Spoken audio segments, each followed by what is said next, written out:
নমস্কাৰ গল্প শুনোৱা সকলে স্বাগতম জনাইছো আজি মাতৃ দিৱস সেইকাৰণে আজি আমি আপোনালোকলৈ আগবঢ়াইছো ডক্টৰ ভৃংগেশ্বৰ শৰ্মাৰ এনেকুৱা এটা লিখা যিটো আপোনাৰ মোৰ সকলোৰে মাতৃৰ ক্ষেত্ৰতে প্ৰযোজ্য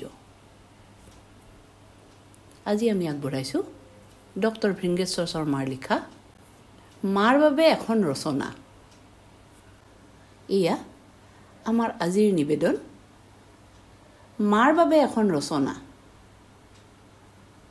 মাতৃ দিৱস উপলক্ষে আজি মে মাহৰ দ্বিতীয় দেওবাৰ মাৰ দিন অৰ্থাৎ মাতৃ দিৱস বা মাদাৰ্ছ ডে আজিৰ এই পবিত্ৰ দিনটোত আমি প্ৰত্যেকে অন্ততঃ এবাৰ নিজৰ মাৰ কথা ভাবোচোন বা মাক মনত পেলাওচোন এই লেখাটো মই মোৰ নিজৰ মাৰ বিষয়ে লিখা লেখা নহয় ওপৰে ওপৰে চালে এইখন মোৰ মাৰ বিষয়ে লিখা ব্যক্তিগত লেখা যেন লাগিব পাৰে কিন্তু আচলতে এইখন ৰচনা আমাৰ প্ৰত্যেকৰে মাৰ ক্ষেত্ৰত কম বেছি পৰিমাণে প্ৰযোজ্য এই পৃথিৱীৰ প্ৰতিগৰাকী মা আচলতে একেই মা বুলি ক'লে কিমান যে চিনাকি দৃশ্য চকুৰ আগত অগাদেৱা কৰে হাজাৰ বিজাৰ তেনেকুৱা দৃশ্যৰ মাজত সঘনাই আমনি কৰা এটা দৃশ্য হ'ল এনেকুৱা সমনীয়াৰ সৈতে খৰধৰকৈ স্কুলৰ পৰা ঘৰলৈ উভতি আহিছোঁ পেটত প্ৰচণ্ড ভোক আকৌ ভাতকেইটা খায়েই লগৰীয়াৰ সৈতে খেলিবলৈ যাব লাগে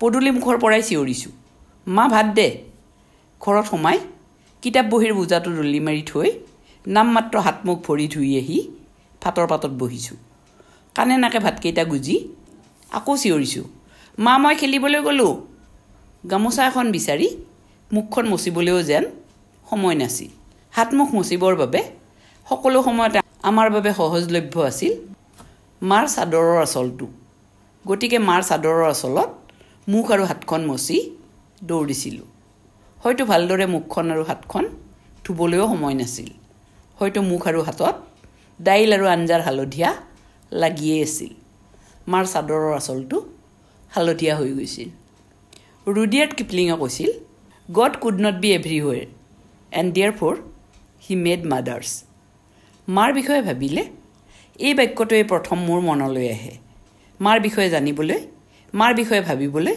বা মাক বৰ্ণনা কৰিবলৈ ইয়াতকৈ সুন্দৰ বাক্য আৰু কি থাকিব পাৰে এটা মাত্ৰ বাক্য অথচ সেই এটা বাক্যতেই যেন মাৰ বিষয়ে সকলো বৰ্ণনা সম্পূৰ্ণ ইয়াতকৈ আৰু অধিক বৰ্ণনাৰ কি প্ৰয়োজন মই ব্যক্তিগতভাৱে মাৰ দিৱস বা মাদাৰ্ছ ডে বৰ পচন্দ নকৰোঁ বছৰৰ এটা মাত্ৰ দিনত আমি মাৰ কথা মনত পেলাব লাগে কিয় মাৰ কথা ভাবিবলৈ মাক মৰম কৰিবলৈ মাক শ্ৰদ্ধা জনাবলৈ বা স্বৰ্গগতা মাক স্মৰণ কৰিবলৈ বছৰৰ এটা মাত্ৰ বিশেষ দিন কিয় এয়া আচলতে আমাৰ সংস্কৃতি নহয় আজিকালি আমাৰ মাজতো বিভিন্ন ধৰণৰ দিৱস বা ডে পালন কৰা হয় হয়তো মাতৃ দিৱসো তেনে এটা দিন অৱশ্যে কথাটো আন ধৰণেৰেও ভাবিব পাৰি এটা দিন মাতৃ দিৱস হিচাপে পালন কৰাৰ অৰ্থ বছৰৰ আন দিনবোৰত মাক পাহৰি থকাটো নুবুজায় ইয়াক এটা সাংকেতিক অৰ্থটো ল'ব পাৰি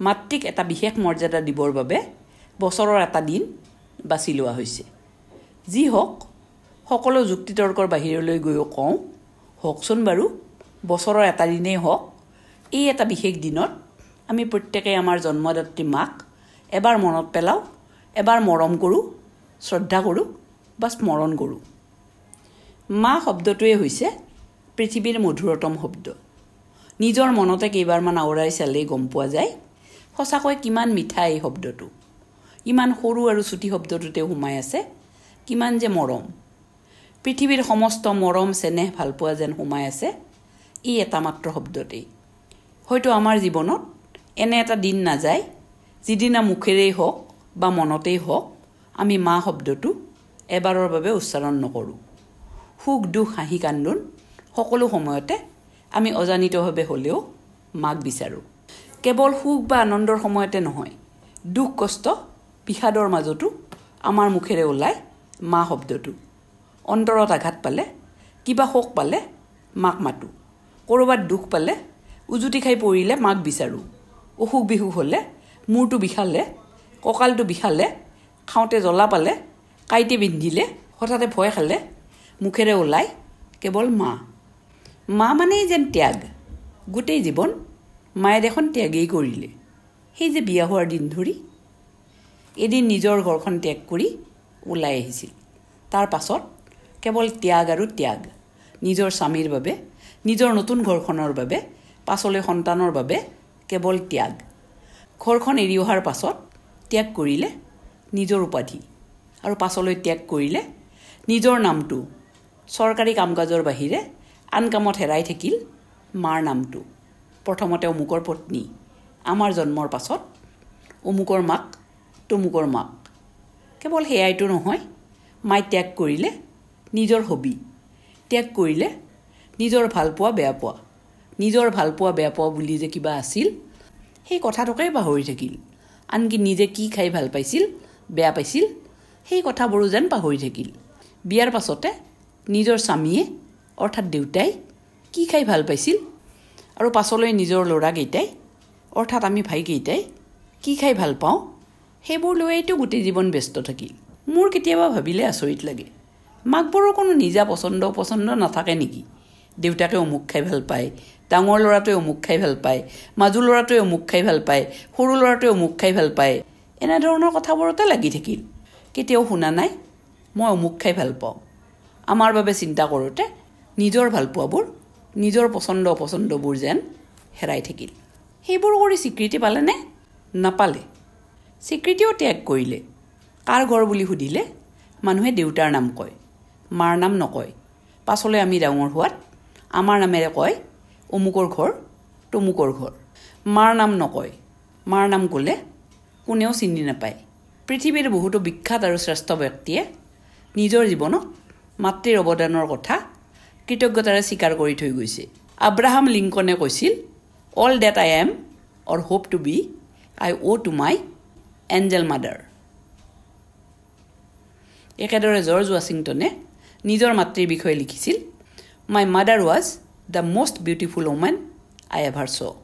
all I am I owe' to my mother. I attribute all my success in life to the moral, intellectual and physical education I received from her. সঁচাকৈ মা শব্দটো যেনেদৰে পৃথিৱীৰ মধুৰতম শব্দ, একেদৰে প্ৰতিগৰাকী মায়ে কিজানি নিজৰ সন্তানৰ বাবে পৃথিৱীৰ আটাইতকৈ ধুনীয়া নাৰী। কেৱল শাৰীৰিক আৰু মুখৰ সৌন্দৰ্যই এগৰাকী নাৰীক ধুনীয়া নকৰে। সন্তানৰ প্ৰতি থকা মাতৃৰ মমত্বইহে মাতৃগৰাকীক ধুনীয়া কৰি তোলে। লিঅ'নাৰ্ডো ডিকাপ্ৰিঅ'ই কৈছিল, মাই মাদাৰ ইজ এ ৱাকিং মিৰাকল। সঁচাকৈ মা যেন এক আশ্চৰ্য, এক চমৎকাৰ। মোৰ এতিয়া অৱসৰ পাবৰ বয়স হৈছে। দাদাহঁতে ইতিমধ্যে অৱসৰ পালে। অথচ আজিলৈকে আমাৰ ভাই চাৰিজনৰ জন্মদিনবোৰ মায়ে পাহৰি যোৱা নাই, ভুল হোৱা নাই। মোৰ জন্মদিনৰ দিনা ৰাতিপুৱাই প্ৰথম ফোনটো মাৰ পৰাই আহে। এতিয়াও আমাৰ প্ৰত্যেকৰে জন্মদিনত মায়ে শৰাই দিয়ে। কেৱল আমাৰেই নে? আমাৰ ল'ৰা ছোৱালীবোৰৰ অৰ্থাৎ নাতি নাতিনীবোৰৰ জন্মদিনবোৰো মাৰ মনত আছে। ভুল হোৱা নাই কোনোদিন। আমি আনৰ জন্মদিনবোৰ মোবাইলত ছেভ কৰোঁ, তাৰপিছতো পাহৰোঁ। মায়ে মোবাইলত ছেভ কৰিবও নাজানে, কিন্তু ভুল হোৱা নাই কোনোদিন। এক আশ্চৰ্য। মই কি খাই ভাল পাওঁ মায়ে জানে, মনত আছে। ঘৰলৈ গ'লে সেইবোৰ ৰান্ধে। কোনেও মনত পেলাবলগীয়া নহয়।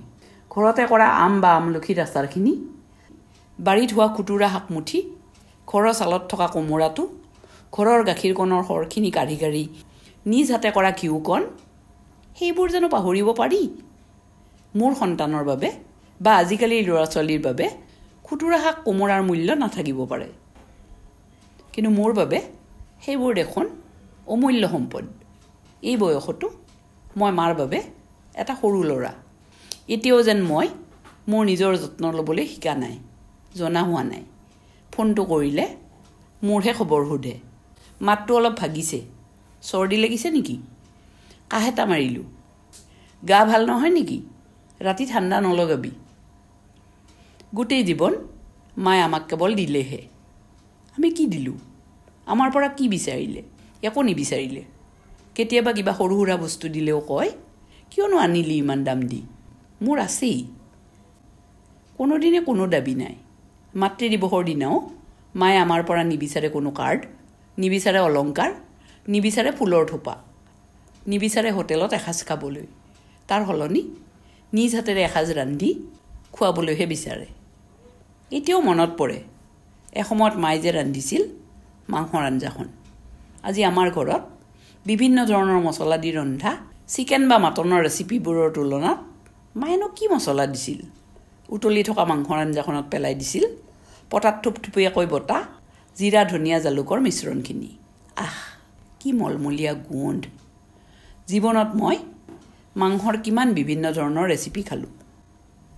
তাৰ ভিতৰত মাৰ হাতৰ সেই পনীয়া আঞ্জাখনেই মোৰ বাবে শ্ৰেষ্ঠ। এতিয়া ভাবিলে বেয়া লাগে, সেই সময়ৰ নিয়ম মতে মায়ে একেবাৰে শেহত ভাত খাইছিল।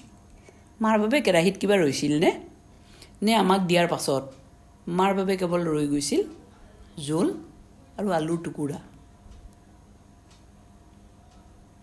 আজিকালি বাতৰি কাকতত বা টিভিত কিছুমান বাতৰি পঢ়ি বা দেখি হতচকিত হওঁ। এচাম লোকে নিজৰ জন্মদাত্ৰী মাতৃক বা পিতৃক অৱহেলা কৰে, মানসিক আৰু শাৰীৰিক নিৰ্যাতন কৰে, ভালকৈ খাবলৈ নিদিয়ে, আনকি ঘৰতো ৰাখিব নোখোজে। আৱৰ্জনা জ্ঞান কৰি মাতৃক বৃদ্ধাশ্ৰমত ৰখা, চল চাতুৰিৰে ক'ৰবালৈ নিম বুলি কৈ অচিনাকি ঠাই বা ষ্টেচনত এৰি থৈ অহা বা জীৱন্ত অৱস্থাতে শ্মশানত এৰি থৈ অহাৰ দৰে ঘটনা আমাৰ সমাজতে ঘটিব লাগিছে। সেই চাম মানুহক মানুহৰ শাৰীত থ'বলৈও আমি লাজ পাওঁ। আমি ব্যক্তিগতভাৱে অনুভৱ কৰোঁ মাতৃ যেন সন্তানৰ মূৰৰ ওপৰত থকা এডাল বৃহৎ বৃক্ষ। সেই বৃক্ষই ছাঁ দিব জানে, সুৰক্ষা দিব জানে, মৰম দিব জানে, হিত চিন্তা কৰিব জানে, কিন্তু কোনোদিনে প্ৰতিদান নিবিচাৰে। আজি মাতৃ দিৱসৰ দিনা মই মোৰ নিজৰ মাৰ লগতে পৃথিৱীৰ প্ৰতিগৰাকী মাতৃক সেৱা জনাইছোঁ। অৱশ্যে মোৰ অনুভৱেৰে কওঁ, বছৰৰ এটা মাত্ৰ দিন মাতৃ দিৱস আমাক কিয় নালাগে? প্ৰতিটো দিনেই আমাৰ বাবে মাতৃ দিৱস হোৱা উচিত। মা সদায় মায়েই। কাৰ মা সেইটো ডাঙৰ কথা নহয়। বিখ্যাত ব্যক্তিৰ মাও মা, সাধাৰণ এজন ব্যক্তিৰ মাও মা। ইতিমধ্যে 2-4টা উদাহৰণ দিয়াৰ দৰে পৃথিৱীৰ অলেখ বিখ্যাত ব্যক্তিয়ে নিজৰ নিজৰ মাৰ বিষয়ে কৈ গৈছে। সেইবোৰ উক্তি বা কোট হিচাপে ব্যৱহৃত হয়। মই এজন একেবাৰে নগণ্য মানুহ। মোৰ কথা কেতিয়াও উক্তি বা কোট হিচাপে ব্যৱহৃত নহয়। কোনো আক্ষেপ নাই। নিজৰ মাক ভাল পাবলৈ বিখ্যাত ব্যক্তি হোৱাৰ প্ৰয়োজন নাই। মোৰ মনৰ কথাবোৰ মাৰ বাবে উক্তি। সেয়েহে সাধাৰণ মানুহ সাধাৰণ ভাষাৰে কওঁ, মা, মই তোক ভাল পাওঁ। ধন্যবাদ।